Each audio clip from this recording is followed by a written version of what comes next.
Good morning, neighbor. So glad you're with me this morning. This is your prodigal pastor. And today on this, gosh, it's beautiful today. What a day on the top of the Mogollon Rim. 63 today, maybe, not a breath of wind. Beautiful, bright, sunny skies. I'm just taking a few minutes here in Clark, the mighty motorhome,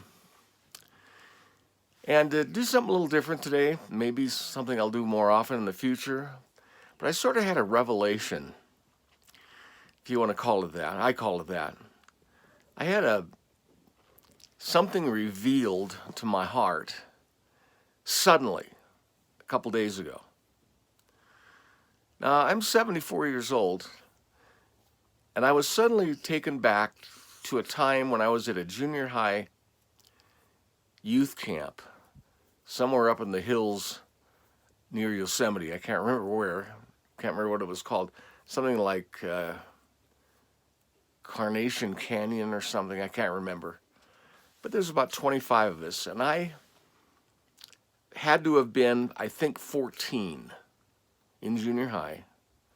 So that was 60 years ago. And here I was, a 14-year-old kid in this junior high with other 14, 15-year-old kids. And immensely shy, very shy, for a lot of reasons. I was, quote, a late bloomer. In fact, one of the girls I was in love with, wasn't in love with me, whatever love was then, even said I was a late bloomer. I was not as big as the other boys. I was not hairy. I was not anywhere near as developed puberty-wise as what I considered the boys my age to be. I was kind of a little puny, mommy-type boy. And I was in this group, and it was a real approach avoidance thing for me.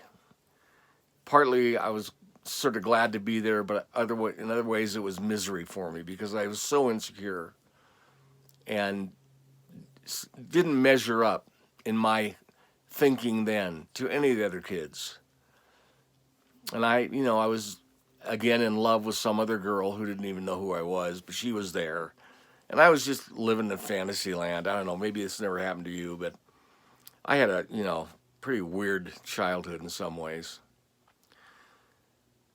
So here's this 14-year-old boy at youth camp, unsure of who he was, mostly intimidated by life, mostly, turning out to be somewhat shame-based. And when I say shame-based, I mean thinking always less of himself when comparing. And so there we were. And then we would have these campfires at night where we all sit around a campfire. And the youth leader, I remember his name well. His first name was Clarence.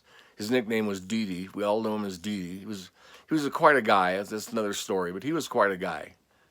About 40 years old and real innovative as far as how he talked to youth and how he treated us like we were young adults.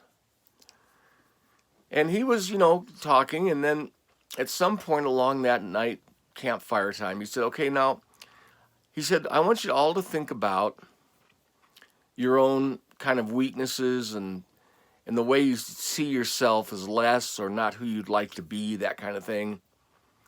I want everybody, he said, to think for a minute about somebody else in the group that they wish they were instead of themselves. Somebody that had the attributes, the looks, whatever, they wish they were instead of themselves. He said that to all of us. We were all supposed to think about somebody.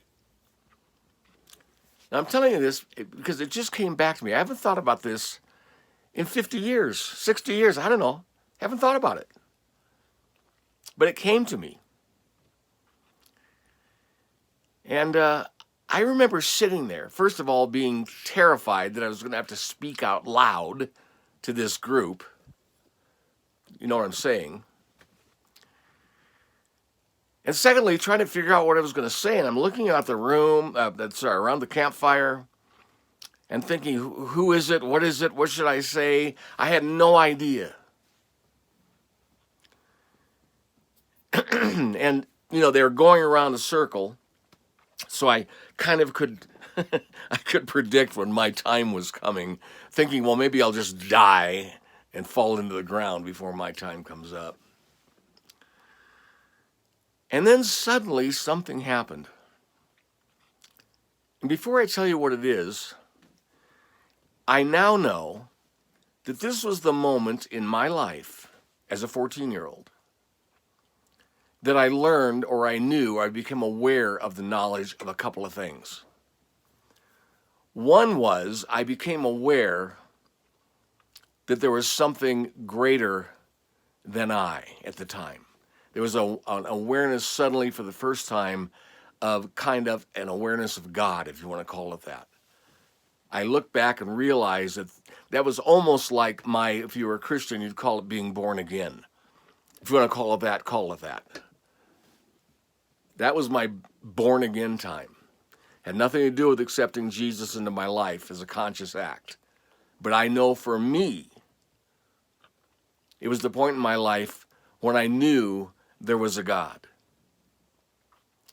And the second thing I learned is that I knew that the me, the insecure, shame-based little boy, was not really that at all, but that the real me was something so deep and so much more profound that I didn't even know it existed.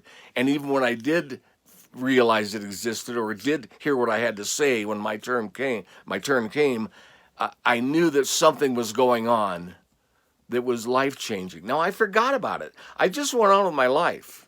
And I know it changed my life.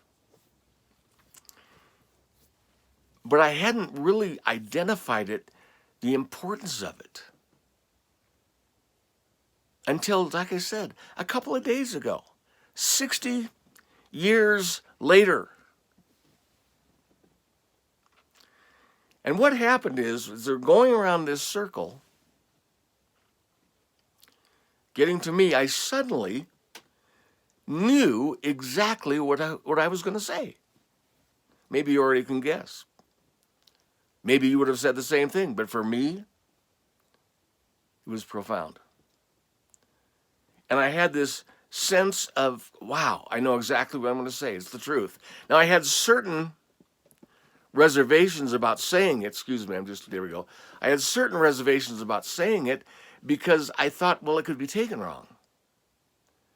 It could be taken in a way that it wasn't meant to be, or it didn't feel to me. But when it got to me, what I said was this, and I'm the only one in the circle that said it. I said, you know what? You know what I'm going to say. I said, I wouldn't want to rather be anybody. When I think about it totally, I'm just glad I'm me, and I want to be me, and that's all I want to be. And I remember Dee, the leader, or somebody saying, well, that's pretty, mature of you, Brad, or something. I don't know what. But that incident changed the direction of my life. And here's why, and here's how, and maybe this will be something that you can relate to. From that point on, whether I was conscious of it or not, I realized subconsciously, down in my soul, down in my spirit, I realized that I am okay just as I am.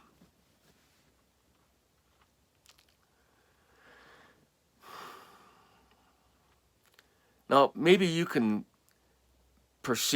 I'm perceiving it because it happened to me, that to be able to say I'm okay just as I am is a much bigger statement about what I think about the universe. And if there is a God, what I think about God. And what I think about this life.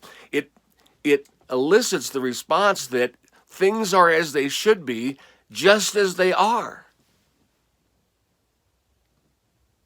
And I've taken that with me all my life.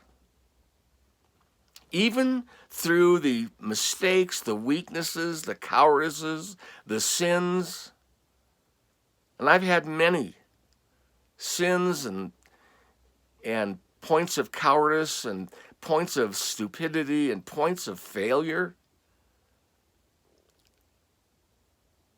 But through it all, God, I believe, gave me at 14 years old the blueprint, the concrete formation of the basis of my life, which is you're okay. And who you are and your life and what you go through and what you experience is ultimately okay. Now, I just want to say two things about that. First of all, I want to say, for those of you, the few of you who watch, and I appreciate those who do, I think my rantings about the church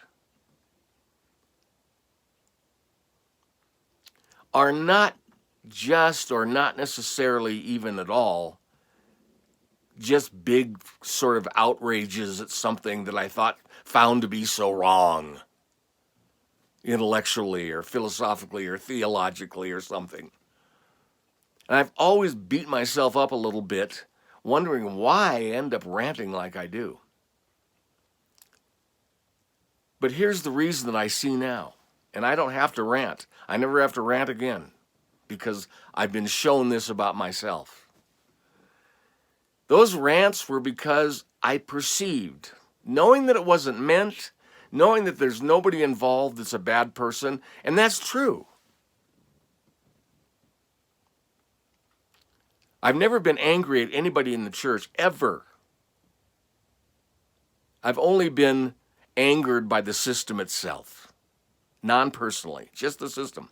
But the reason is, and I don't need to be angry, the reason is that the system, in my view, tends to focus on the opposite. You are not okay